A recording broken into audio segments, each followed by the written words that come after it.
Hi hi bro. ఏంది మన మాస్కర్ దాస్ లైలా ఎట్లున్నాడు అన్న ఇప్పుడే ఇంకా టెంప్ట్ లోనే ఉన్నా అసలుకి. ఏంటి లేడీ గెటప్ లో ఇంకా నాకు వెళ్ళిపోవాల్సి అనిపిస్తుంది. అది దూరిపోవాలనిపించింది భయ్య నాకైతే. నీకు కూడా నొక్కాలనిపించిందా? అసలుకి నొక్కాలు కాదు, ఒత్తి పట్టుకొని లేపుకొని ఎట్లా తీసుకోవాలనిపించింది. ఎక్సలెంట్ అనిపించింది సినిమా అయితే. అన్న కొన్ని సీన్స్ అయితే మామూలుగా ఉన్న పిచ్చి కామెడీ అనిపించింది. ఓకే, ఆ గెటప్ వేయాల్సి వచ్చింది కాబట్టి సినిమాలో వేసాడు క్యారెక్టర్ తగ్గట్టు. ఎక్సలెంట్ అనిపించింది భయ్య. విశ్వక్సేన్ గారికి సూపర్ డూపర్ హిట్ ఇదైతే నేను చెప్తున్నాను కదా. పిచ్చ కామెడీ సినిమా, కానీ లవ్ స్టోరీ పరంగా అయితే బాగానే తీసుకెళ్ళాడు మన డైరెక్టర్ అయితే. మ్యూజిక్ ఎక్సలెంట్ అనిపించింది. కొన్ని సీన్స్ అయితే మామూలుగా ఉండబోయా. ఆ రౌడీలతో జరిగే సీన్స్ అయితే మామూలు ఉండదు. ఆ టెంప్ట్ ఏందో ఇంకా టెంప్ట్ లో నుంచి బయట రాలేకపోతున్నాం. ఎక్సలెంట్ అసలు అందరు టెంప్ట్, అందరు మూడులోకి వెళ్ళిపోయినట్టు ఉన్నారు. అమ్మాయి ఎప్పుడు వెళ్ళి దాన్ని వచ్చేద్దాం అని ఇచ్చినట్టు.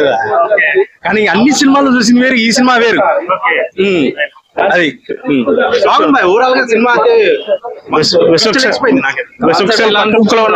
అసలు లుక్కులుగా అసలుకి అది ఒరిజినాలిటీయా లేకపోతే అటా ఇటా అనేది నేనే కన్ఫ్యూజ్ అయిపోతాను. తెలియట్లేదు ఎట్లా కలెక్షన్ వరకు ఎంతవరకు కలెక్షన్ వస్తుంది భయ. 100% వస్తుంది కలెక్షన్. ఎంత వస్తుంది అయితే మనం అయితే ఏం చెప్పలేము. కలెక్షన్ 100% అయితే వస్తుంది. విశ్వక్సేన్ గారు మళ్ళీ ఇంకా 2 మెట్లు ఎక్కారు పైకి అయితే.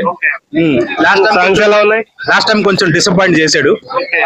దీని అయితే 2 మెట్లు ఎక్కేసాడు భయ ఒకటేసారి. ఎక్సలెంట్ అనిపిస్తుంది అయితే. ఓకే, సాంగ్స్ ఎక్సలెంట్ అనిపిస్తుంది భయ. సాంగ్స్ కానీ, మ్యూజిక్ కానీ, బ్యాక్గ్రౌండ్ మ్యూజిక్ కానీ ఎక్సలెంట్ అనిపిస్తుంది. డైరెక్టర్ గారు ఇలాంటి మరెన్నో సినిమా తీయాలని మనస్ఫూర్తిగా కోరుకుంటున్నాం.